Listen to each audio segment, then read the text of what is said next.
Alors pour cette quatrième ou cinquième vidéo, je ne me rappelle plus, je ne sais plus compter. On va d'abord commencer par rectifier une petite erreur que j'ai pu faire dans une vidéo précédente. Je vous ai dit, me semble-t-il, que le flux était en joules dans un des calculs. Or, le flux est en watts, hein.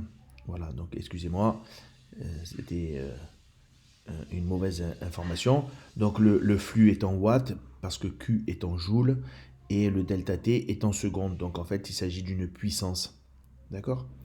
Donc on répète, le flux est en watts et non pas en joules. Donc dans cette troisième application, on va travailler sur la situation de conservation.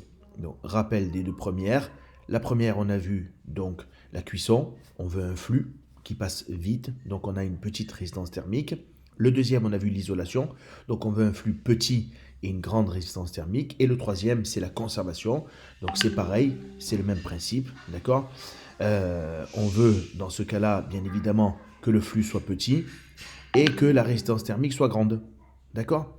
Alors après, dans cet exercice, on vous donne différentes informations. D'accord? Donc on te donne des informations qui vont à nouveau te permettre de comparer la résistance thermique du seau en acier avec la résistance thermique du sac en plastique. Donc je ne fais pas les calculs, je vous laisse faire. C'est des applications des trois formules que nous avons vues.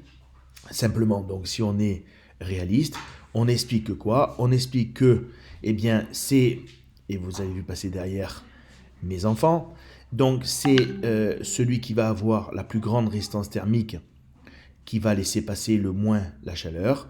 Donc comme le phi sera le plus petit, c'est lui donc qui va être utilisé pour ce cas de conservation.